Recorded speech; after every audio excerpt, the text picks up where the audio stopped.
whenever I find this, I don't come outright and ask them, about, hey, are you a victim of sexual trauma if they haven't revealed that to me, because I don't want to re-traumatize. But what I'll do is I may, instead of working skin to skin contact, I may draw the sheet over and then just gently place my hand on the area of their body. And it's generally like their stomach. They will retreat and they will draw in, or their legs, they will tighten up. And if I find that they're still not in a relaxing state, I'll move on. I won't force anything to happen. I won't force healing. And I find too, some of them do emotionally let out. They'll cry, they'll sob, and then they'll immediately stop, like they did something wrong, like they weren't supposed to let that emotion out. And I just gently reassure them that this is a safe space. This is a safe space, and that we can continue on however they want and they need. Just sometimes it's a constant reassurance of that verbally. And I find that I have to go in with the massage with less abrupt techniques and more gentle placement of hands first, like, hey, I'm here. I'm here. You're safe. We're safe. Everything's okay.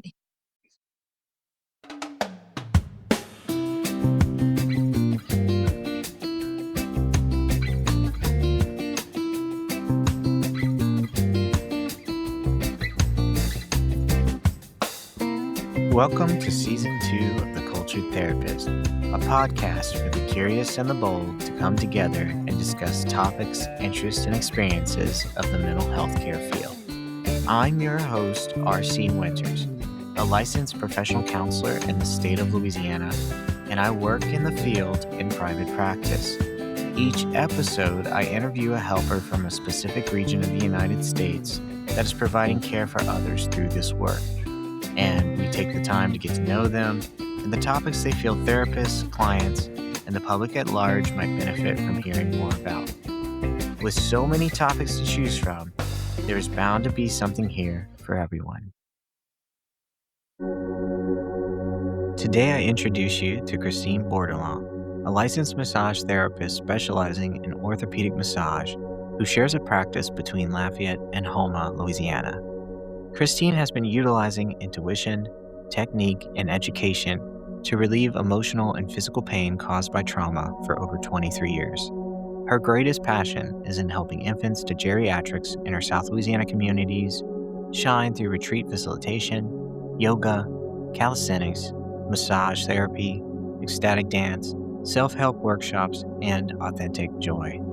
Her personal motto is just start, because only through action can the rest of the desired results reveal themselves.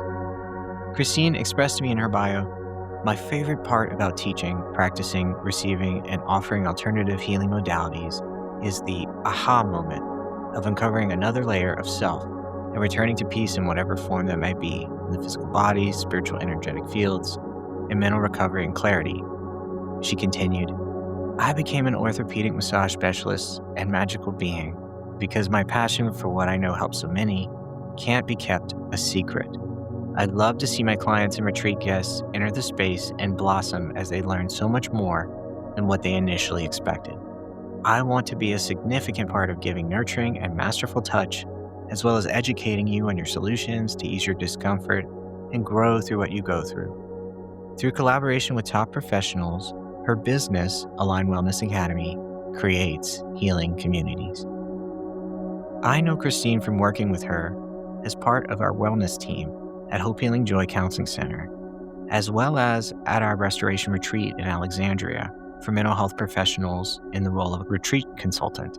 But then I also know her as an inspiration from her social media presence on Facebook and Instagram, with continued inspired postings about yoga, energy, and self-affirming mental health care, all the way to her yoga classes and inspired non-sexual touch that she uses intuitively within a healing and safe restorative or yin yoga environment.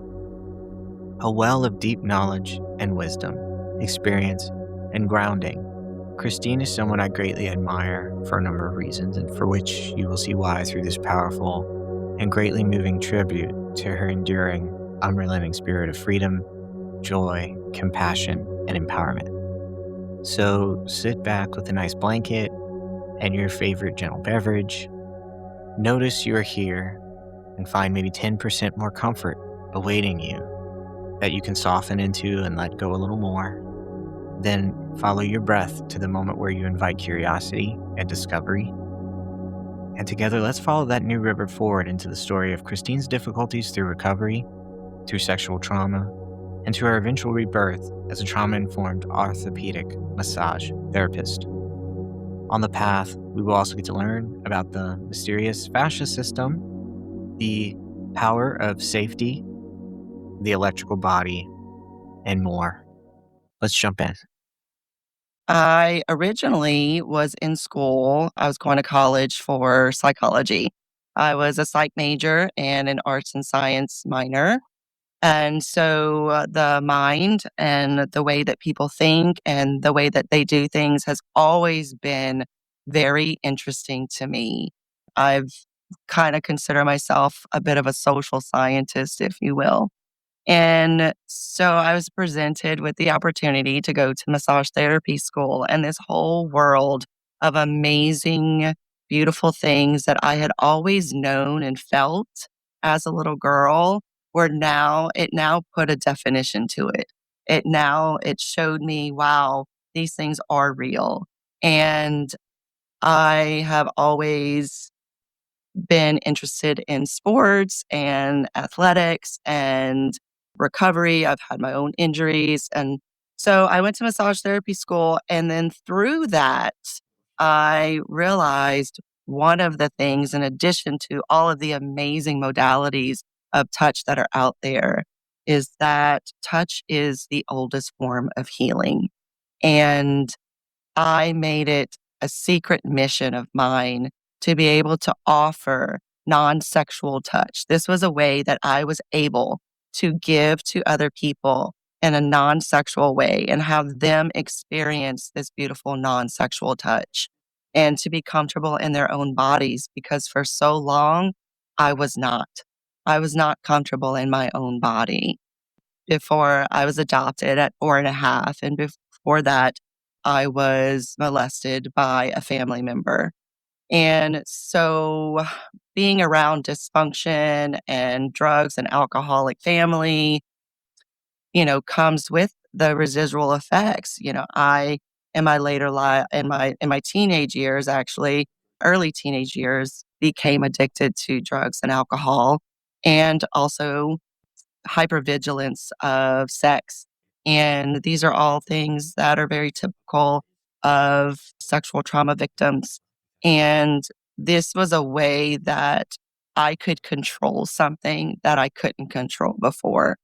And so with that came multiple other experiences throughout my entire life of, being with people, places, things that were not healthy, being drunk, being passed out, waking up to a man on top of me, you know, just doing things that I wasn't comfortable with. However, it was what I knew. And also, it carried on in my relationships and adult life and being attracted to people unknowingly that presented characteristics of my perpetrator, you know? And so also, being in relationships where it affected very near and dear people to me. And also, I thankfully have been in recovery. I've been sober from substances for 16 years. I've been sober from alcohol for 4.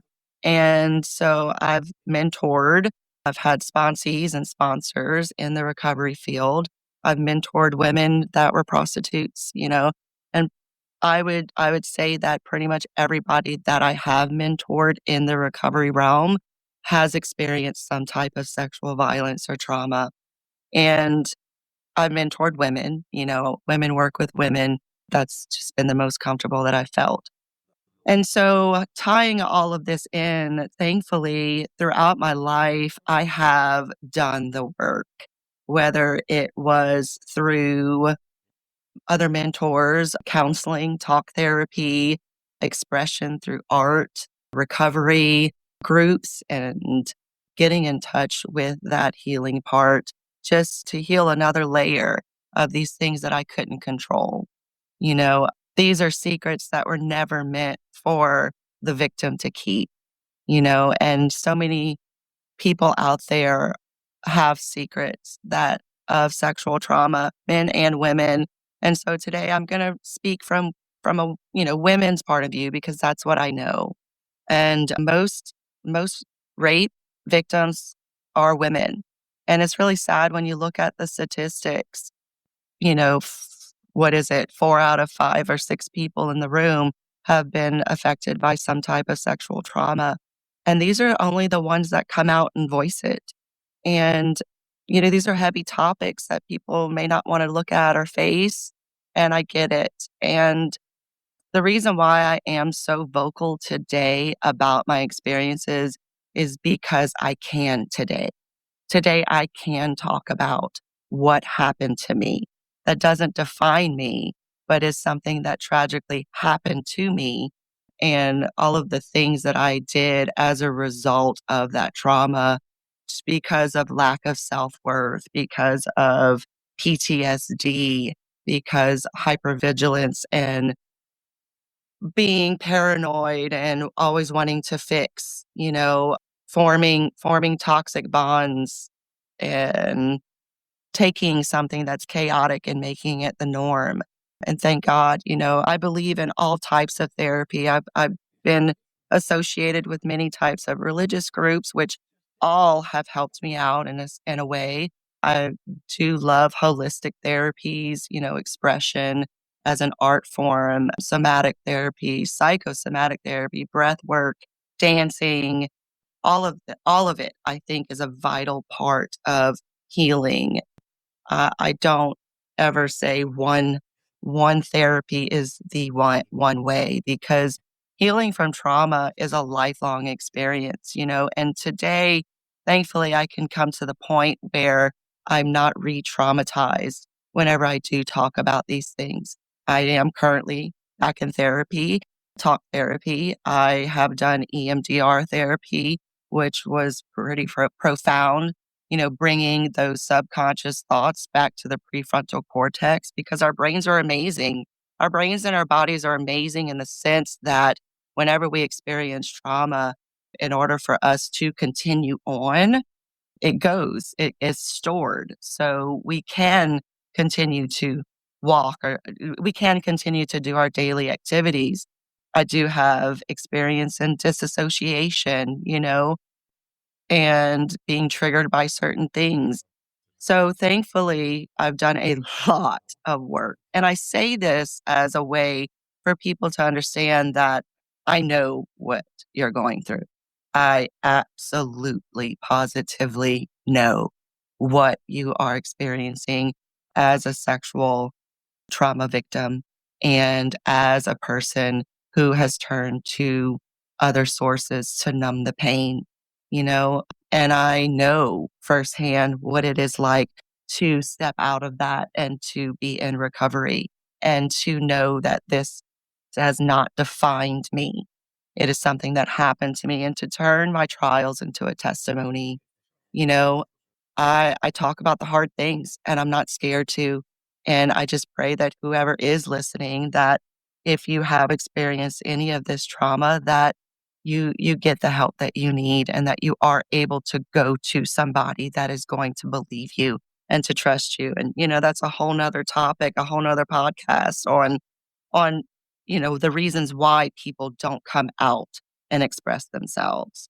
And so through all of that, learning about the body and learning about massage therapy and learning about the healing touch, I have brought that into my career full force. And whether my clients have outwardly come to me out to say that they have experienced sexual trauma or not, I've kind of made it my mission to treat everybody that's on my massage table as somebody that has experienced some type of trauma, and to treat them with care and to treat them with nurturing care, because whenever you do experience such violation to your body, it really it tears your soul. It really tears your soul. And then your body stores trauma, especially like in your pelvic area, the psoas muscle, the soul that connects the lower and upper parts of your body together. Your pelvis can really store that trauma. And I do find that, people hold that in their pelvic area. Their legs are really tight. They may, draw them in. And these are just subconscious things that our body's doing because of a result of being violated and not having that consensual touch. And also too, a lot of grief is stored in the lungs, and people can have the rounded shoulders, cause neck and shoulder pain. A lot of times, our gut holds a lot of emotions. Anatomically, there's a plexus of nerves in our solar plexus. It's called the solar plexus. And there's a plexus of nerves, so a bundle of nerves in the lower body in the tailbone called the cauda equina. And these nerves go to your legs, and these are a lot of your fight or flight activation nerves. And head to toe, your body stores your trauma. And depending on what happened to you is another aspect. I'm just recalling a client who she had really short, beautiful pixie hair. And then eventually through seeing her over time, she did reveal that she was in a rape situation, where her hair was pulled. And so her response was to keep her hair short. And on a side note, it's such a beautiful thing to see her now. She has let her hair grow out. And, it's just these simple things that unless you know where somebody's coming from, they really don't mean much. But when you know and you see that, that is growth. That is healing. And, you know, to massage my clients with such a nurturing touch, it helps them to bring themselves back to their body. It helps them to understand what nurturing, safe touch is. And even if it's that first session, they may not fully relax because sometimes they don't. They're able to have that seed planted of what nurturing, safe, consensual touch, non sexual touch is, and just compassion, just you never know what anybody's going through.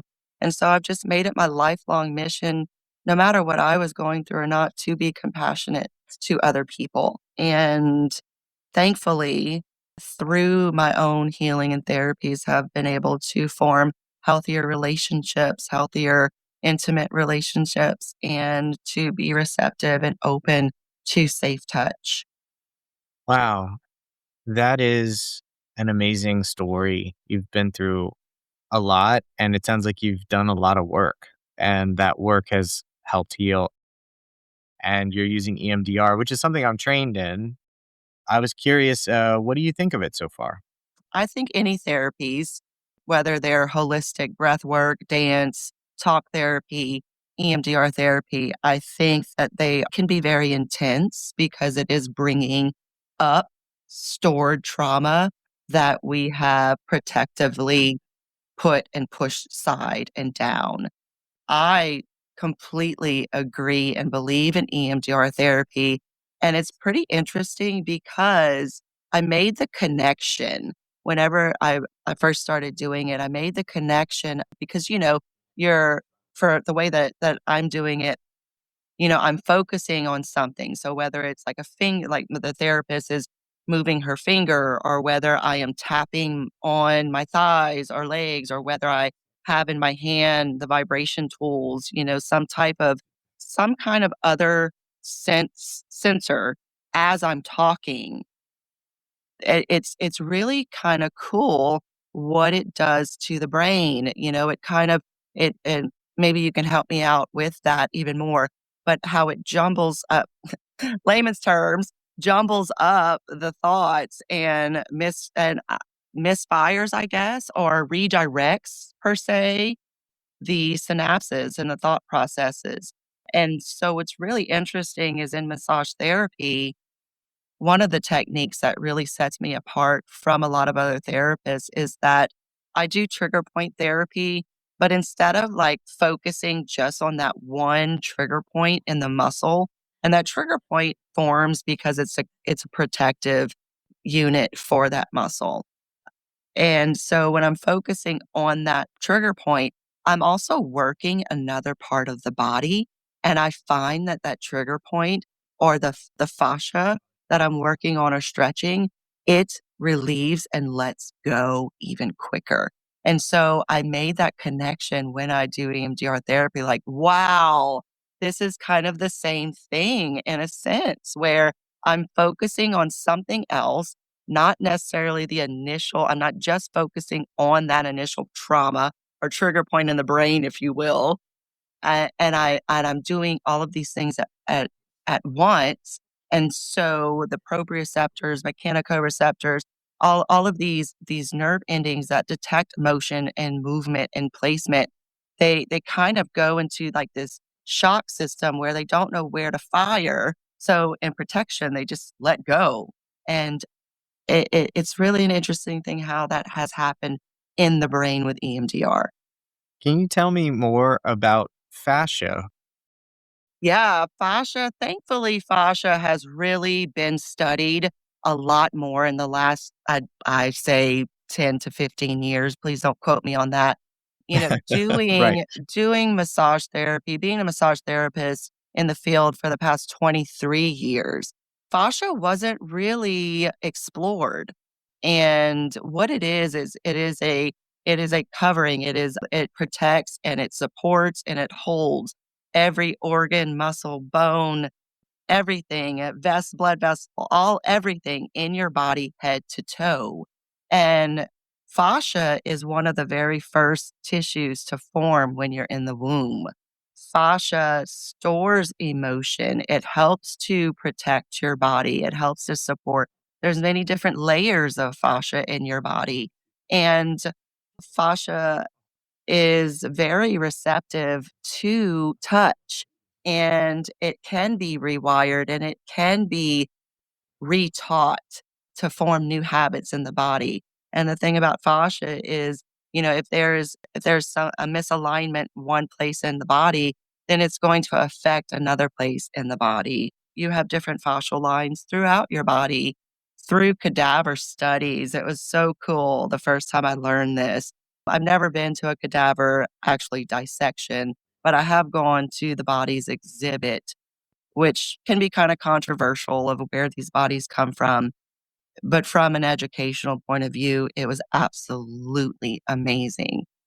So going back to the dissection, the body dissections, there's actually like the hamstrings and the gastrocs, so your calves, so the back of your leg. It was thought that, you know, the hamstrings attach to the source of your knees and then the calves attach, the gastrocs attach. But there's this continuous line of connective tissue that, sorry for anybody that's kind of queasy, but anatomy is my jam, that peels off in one continuous layer. And so, you know, they thankfully are studying more and more and more about fascia, and it is actually considered now a whole body system in itself.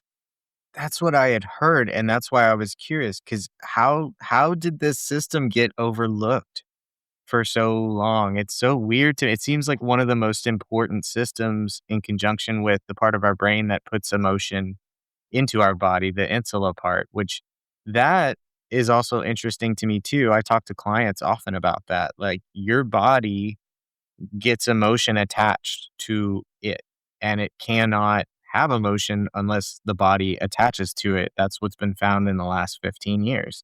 So emotion is completely dependent upon the body. If you look at fascia, it sounds like what we're saying is fascia is one of the most intensive networks for emotional regulation and emotional storing.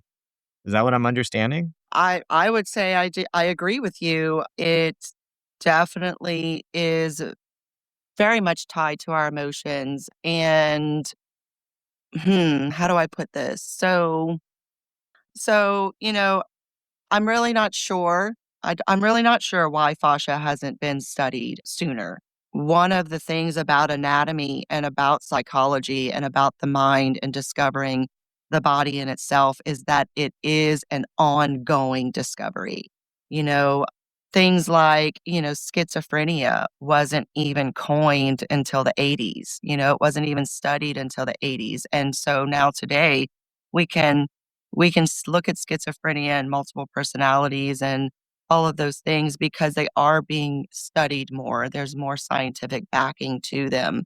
And thankfully and rightfully so, and there's outdated ideas in anatomy and in psychology all the time because there is always ongoing research. The mind and the body are just so beautifully vast and so beautifully put together and also can be so subjective because people have experienced their own experience and it has affected them in their own way.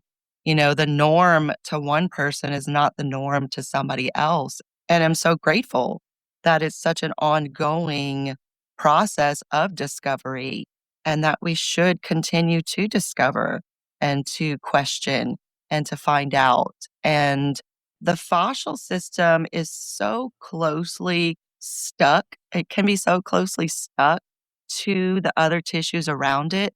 My personal belief is that it was looked at as just a part of the tissue of the skin underneath. The chickens, like when you look at a piece of chicken skin, that filmy layer, that's fascia. So if you were, underneath the skin, and being that it does surround and encase every part of your body, my assumption is that it was overlooked because it's such a part of each individual organ and vessel and muscle and bone that it wasn't even Yeah, it looked was at it as something to consider, and it was just another layer of that particular part of the body. yeah. Whenever you think about what it is that you see for your future and what it is you would like to be doing in your future, what do you see for yourself? I see for myself exactly what I'm doing today, continuing to speak my truth, continuing to plant seeds of hope and faith, continuing to holistically help others and to love them until they learn to love themselves. I see for myself voicing even more. My every year I have a goal to work on with myself, and my goal this year is to connect my heart with my voice and what is in my heart and how can I voice that even more in a loving way. And also, I see myself speaking out in more workshops and integrating more of the yoga that I teach, integrating more of the breath work that I know, and integrating more of movement therapies and the the benefits of massage therapy and the benefits of nurturing healing touch. I see myself doing exactly what I'm doing today on a larger scale, and not just a larger scale, but on a one-on-one basis. I'm presented with somebody every single day of my life.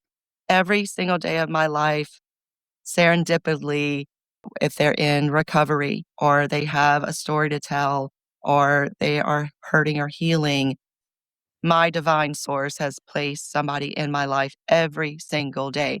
Even if that means that I'm just going to the gas station and hair's all cray cray, it doesn't matter. And I've learned to embrace that as one of my purposes and one of my missions in life is to turn my pain into a purpose and to to honor that and to honor planting seeds of hope and faith and growth into just one person at a time and or a large group of people at a time. And that's what I see myself doing. When you're doing the work that you do, how do you find that concerns with touch come up in session for those who have experienced sexual traumas? They can be vigilant about the sound, the smells, the ambiance of the space that they're in. They can clench up, whether they are consciously aware of it or not. They can clench or tighten their muscles or their body. They can withdraw, they can draw inward, and it may be a little difficult for them to completely relax. And so whenever I find this, I don't come outright and ask them, about, hey, are you a victim of sexual trauma if they haven't revealed that to me, because I don't want to re-traumatize. But what I'll do is I may, instead of working skin to skin contact, I may draw the sheet over and then just gently place my hand on the area of their body. And it's generally like their stomach. They will retreat and they will draw in, or their legs, they will tighten up. And if I find that they're still not in a relaxing state, I'll move on. I won't force anything to happen. I won't force healing. And I find too some of them do emotionally let out. They'll cry, they'll sob, and then they'll immediately stop, like they did something wrong, like they weren't supposed to let that emotion out. And I just gently reassure them that this is a safe space. This is a safe space, and that we can continue on however they want and they need. Just sometimes it's a constant reassurance of that verbally. And I find that I have to go in with the massage with less abrupt techniques and more gentle placement of hands first, like, hey, I'm here. I'm here. You're safe. We're safe, everything's okay, and then proceed on. And then on the opposite end too, for some people that I know for sure that have been victimized, they prefer like that deeper pressure, that dig in and rip the muscle fibers apart kind of thing, and that pain is more satisfying to them. And so I I don't continue on with that type of therapy. I do deep pressure, deep tissue, but I am not going to please that part of them. I'm not going to give in to that part of them. The intention is for safe touch and not to re-traumatize. It does have a component of a type of self-harm as part Mhm. of their way to maybe either feel or have a response to the trauma that maybe, like you said, is harming, and you try to avoid that Yeah, when you see it. absolutely. And just a plug in, it's not to say that everybody that retreats inward or, contracts their muscles for the massage or prefers that real deep get in there therapy. It's not to say that everybody has been through sexual trauma. This is not a label, but these are in particular my clients that I know that have experienced it, what I experience as well. That makes sense. It's important to note the difference because, everyone has their reasons for why they want something, and it's not necessarily so it sounds like you do a lot of communication, and you're Absolutely. constantly in a state of checking in with them. Mhm. So I do have a very thorough interview before my clients come in. They do fill out an intake form, and I do ask a lot of questions, and I let them know why I'm asking these questions, because I want to know what the focus is and how am I going to approach this, because I have a lot of tools in my toolbox, and my massages are never just one set modality, right? I don't ever just do Swedish massage unless that's what the client specifically asks for. I don't just do neuromuscular trigger point therapy. Like every client is different. I work with multiple clients that have experienced multiple things throughout their life. So sexual trauma is not the one and only. but it is a and has been a big part of my career. And, going back to that self-harm thing, that is definitely a trait of somebody that has unfortunately experienced sexual trauma, is that self-harm. Somebody very near and dear to me has experienced sexual trauma, and they have gone through self-harm. And so firsthand, I have experienced in my own life, what that looks like. And it's very brutal and it's very sad and it's very disheartening. And it's something that you can't control or shame the other person for doing. It's a lot of love. It's a lot of listening. It's a lot of knowing when to step back. And, I asked this person why they do that. And they said, I just want to feel something, you know, and that's a real deal thing. And to especially I mean, you can self-harm at any age, but especially if you have experienced this trauma at an early age, that sense of self goes, that sense of autonomy and depression and PTSD and all of those things set in. And yeah, that self-harm does send a jolt to the brain, and it does send, some type of signal, and it is like a relief. And I self-harmed in the sense of doing drugs and drinking and putting myself in dangerous situations. That's another form of self-harm, and just thinking that we're not enough. And people can tell you that you are worthy, you are enough, and it's like a thank you. However, you don't know what I'm thinking and feeling unless you actually do. And even when to get out of that sense of dread is a process, and it does take conscious effort to heal. And it's a daily thing. There are still days where I personally am triggered, and it takes me a minute. It takes me a minute to get up. It takes me a minute to keep going. And so thankfully today I have the tools. I do so much to stay healthy, and thank God I have holistic therapies to continue on, to do the work that I do. So it is a process, and not a lot of people want to dive into it. And, you know, life is hard, healing is hard, staying stuck in it is hard too. So thank God and that I chose the harder part of healing.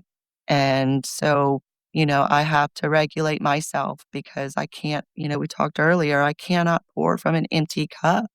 And I mean, I have poured from an empty cup, but then that just leads to fatigue and depression and not giving of my best self. So I do a lot of self-regulating that people don't see. And I bring it out and I teach other people because I know what it does for me. And so I know what it can do for you. And yeah, that self-harm thing, that's a real deal. And if you're struggling out there with that, I pray for you that you can find that nurturing and can find that healing and know that there is another way. There is a better way, a healthier way, a more joyful way to live. I wanted to ask about I know that a lot of the work you do has an intuitive and spiritual component. Mhm. And I wanted to ask, how does that show up in the room with you when you're helping someone? Oh. Ooh, yeah, that third eye, that pineal gland of mine is very open.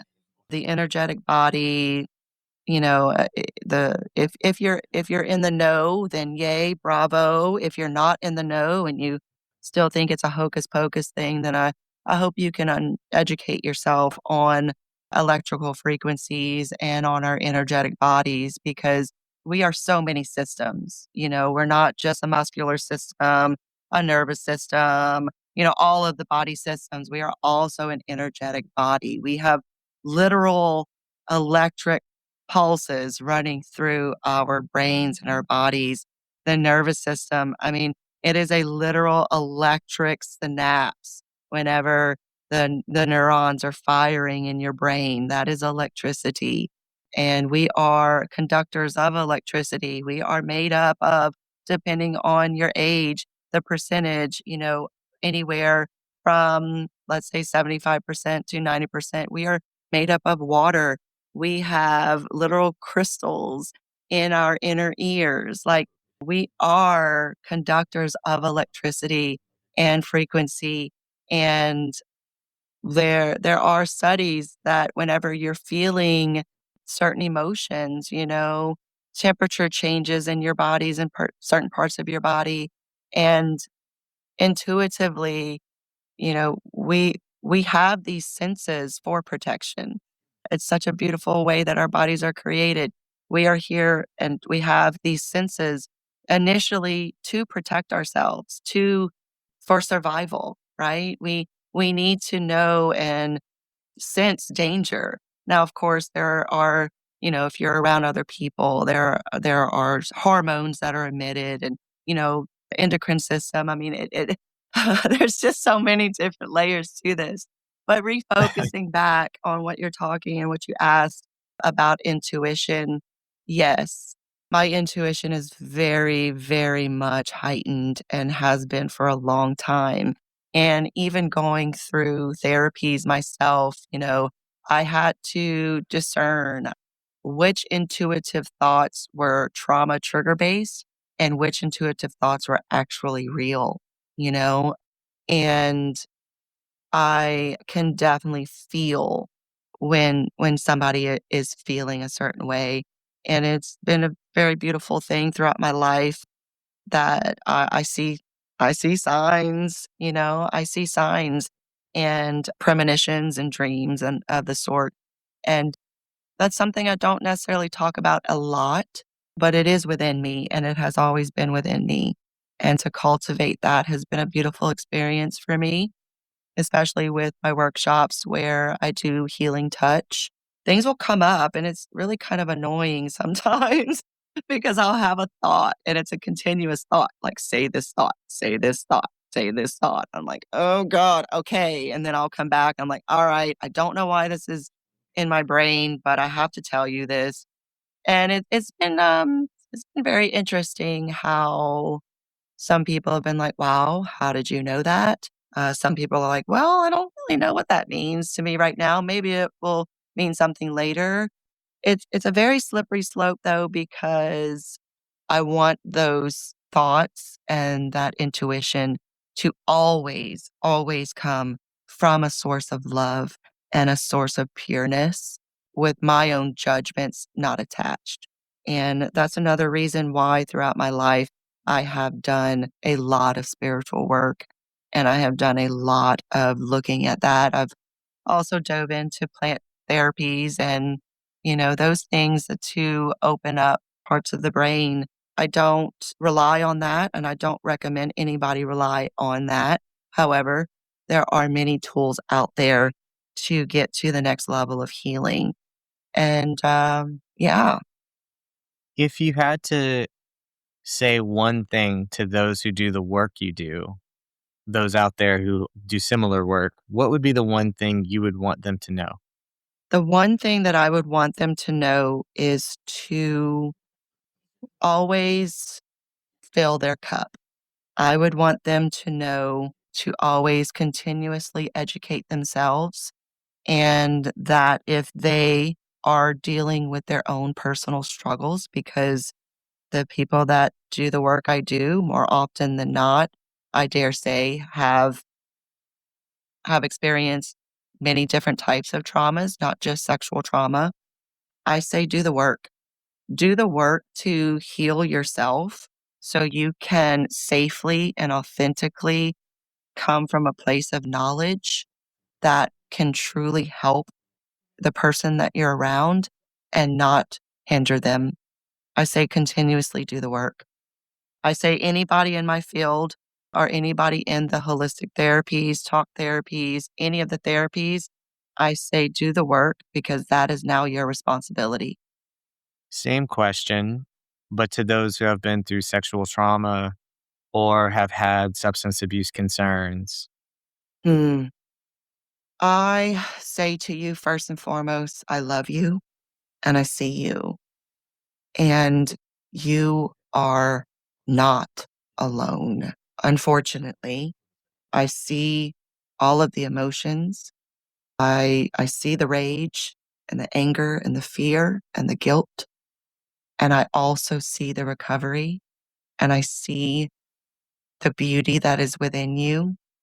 And I say to you to trust that you can trust again. And there are many people out there that know firsthand what you have gone through and that are willing to help you freely, some of them freely, and they are willing to help you to heal. And if you go to somebody and it's not a good fit, then don't stop trying. Keep going. And to honor yourself and to honor your emotions wherever you are. You know, I feel that we're blessed with emotions and not to judge them, that sadness and loneliness and depression are part of the process, but you don't have to stay there. And I just pray that you are able to know that you matter. Mm. Christine, thank you so much for being here today, for sharing your expertise and all that you do for others, your compassion, the love that you give is quite obvious in what you do, and how much you care about what you do is also quite obvious. So I just want to say thank you for being here today and sharing that with us. Thank you, Ryan. Thank you so much for giving me this opportunity to share and to be so vulnerable. And thank you for your podcast. And thank you for what you're doing. And thank you for seeing me. And thank you for greatly for the work that you are doing as well, because we cannot do this alone. And it truly takes a tribe. I would like to give you the opportunity now to let others know how they can reach you if they would like to receive some of this compassion and some of this care that you give. So my company is called Align Wellness Academy. My website is alignwchristinebordelon.org. So you can find me there. Align Wellness Academy works with other professionals, and I believe in honoring and acknowledging every professional in their field. I work with other professionals, whether it is through doing retreats or workshops or podcasts. I network and work alongside other holistic professionals in the field. Well, again, thank you so much for being here today and sharing your presence and your time and giving to others the way that you do in general. Thank you, Ryan. Appreciate you so much.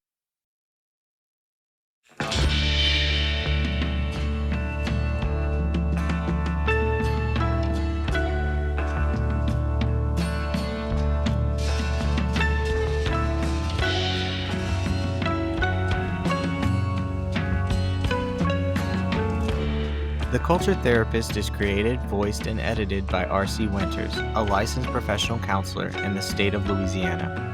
It is meant as a tool both in an educational as well as advertising capacity for therapists and those in the mental health field to let future clients, current clients, others in the field, and the general public onto their experiences and interests. If you would like to have a conversation with me such as this, where you clue in others as to what you're all about, you can reach me via email at theculturedtherapistpodcast@gmail.com. And as always, if you have questions or comments, that's a great way to reach me as well.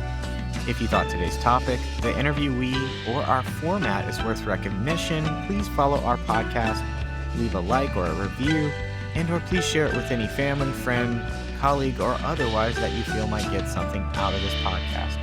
Your help in those ways is most appreciated.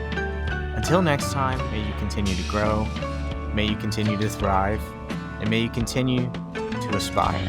From The Cultured Therapist, I am R.C. Winters. Catch you next time.